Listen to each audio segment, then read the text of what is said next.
Trigger warning: implications of death, violence, and sexual harassment. By the time the fisherman finds me, I will have been dead for 33 hours, 6 minutes, and 29 seconds. 18 hours since the police declared me missing. 15 hours since Zoe told my biology teacher that my tent was empty, that I hadn't returned from the party we'd snuck out to the night before. Careful, quiet, every twig a possible snitch. It was exhilarating, our hearts pounding, the smell of pine and seaweed thick in the air, and the moon a perfectly curved sickle. Zoe held my sweaty hand and didn't let go until we'd passed the tents and joined the others by the lake. The music on someone's phone was turned down just low enough for us to make out Billie Eilish's raspy voice. One of the guys offered us a beer, kept cool in the pitch-black, murky water. I remember thinking I couldn't tell where the lake ended and the forest began. The first article published by a local newspaper reads, "Promising high school student missing after night, swim in lake."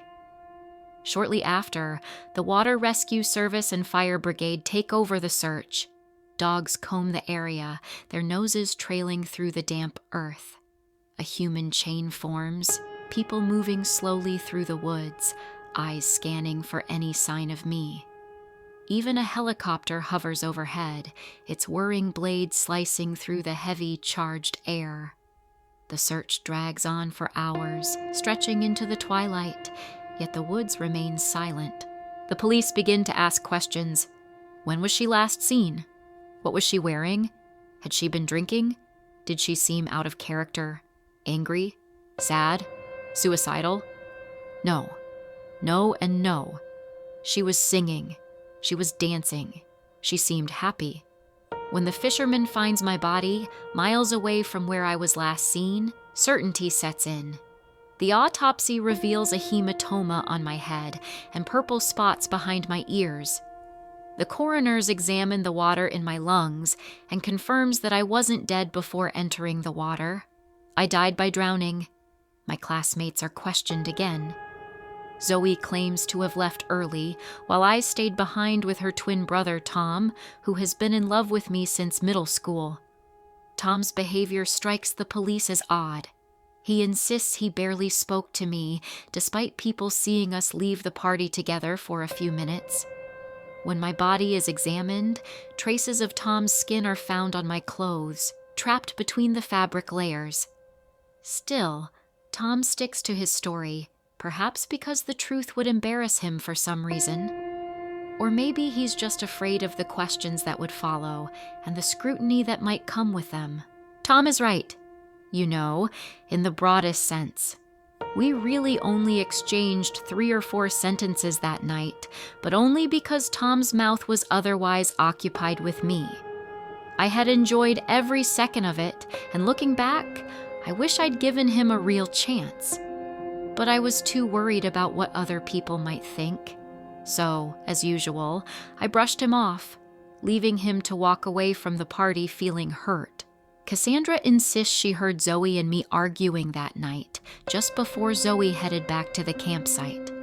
According to her, we were fighting over Tom. Of course she would say that. What else would 2 girls argue about if not a boy? Cassandra even claims that Zoe pushed me, though Zoe denies it vehemently. She denies discussing Tom at all, insisting it was about something else, something that wouldn't come to light until much later, when our biology teacher became a suspect. But Cassandra holds firm to her version. The thing about Cassandra is that she's always been a shadow, the kind of girl whose name teachers forget after 2 weeks of spring break. Kelly, Cindy, Carrie? Something with a C though, right? So, when she finally gets the chance to talk to the police and be part of the investigation, she jumps at it. Unfortunately, Cassandra isn't very helpful to the investigators.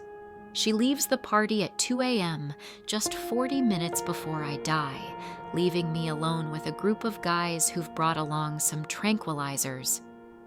Sitting next to them felt like being stuck in a fever dream where Jacques Derrida explains quantum physics at a frat party. At some point, I decided it was time to head back. One of the guys casually asked if I needed someone to walk with me, and I said yes, but no one moved. I glanced back, the campsite faintly visible through the cold, white light filtering through the pines. It was only a few meters away, just beyond the trees. I'd walked this path for days, never once feeling threatened by the shadows in the bushes. But tonight, that sinking feeling in my stomach wouldn't go away. Still, I refused to be that girl, the one who got scared at every creak in the dark, the one who needed someone to hold her hand for a few steps. So I stood up and said I'd walk alone. Instead of sticking to the dark trail, though, I decided to take a small detour along the riverbank, a bit longer, a bit lighter, and hopefully a bit safer. One of the guys told me to text him when I made it to my tent, but when I didn't, no one even noticed. 16 days after my death, suspicion begins to shift toward our biology teacher. Devin, one of my classmates, reveals that he had felt ill that night and went looking for the teacher's tent, only to find it empty. Soon after, the teacher's behavior takes a strange turn. He starts making inconsistent statements that don't add up. One day, he calls Zoe into his office after class, where he insists that his earlier proposal to her, before the trip, had been nothing but a joke. She understood that, right? It was sarcasm, he says, claiming that what he really meant was that if she wanted to improve her grades, she should consider attending a tutoring service. And this is where Cassandra steps in for the final time. She confesses that she visited our biology teacher after the party and that they went to the boathouse where, according to her, nothing bad happened. He was just there for me. The biology teacher is immediately suspended, but the case against him has nothing to do with mine, as Cassandra's alibi clears him. Meanwhile, the suspicions surrounding Zoe and Tom are too weak to pursue. My case remains unsolved, and eventually, people begin to accept the idea that it was just a tragic accident, that I must have hit my head when I jumped into the water. They agree that I seemed unhappy, not just that night, but in general, and that my relationship with my parents, who expected me to excel in everything, was strained. Perhaps the pressure had finally gotten to her. It's all unsatisfying, of course. Unsatisfying for the local magazine, whose updates eventually dry up. Unsatisfying for the police, left with yet another unsolved case on their desk. Unsatisfying for my parents, who, decades later, will say in an interview that not a day goes by that they don't think of their little girl. Maybe one day, a classmate will write a college essay about my case, reflecting on how it taught them that life can end in an instant. Maybe my story will end up on a true crime podcast. Or perhaps Netflix will stretch it into a tightly structured 8-episode miniseries where my body is discovered just 3 minutes in, enough time for viewers to decide if they'll keep watching. Or maybe none of this happens and I'll fade away, like countless other women who are silenced every day simply for being born the wrong sex. It doesn't matter who profits from my story. It doesn't even matter if they eventually find the 2 men I crossed paths with on my way back to the campsite, in the wrong place at the wrong time. None of this matters, because in the end, I'm just another dead girl underwater.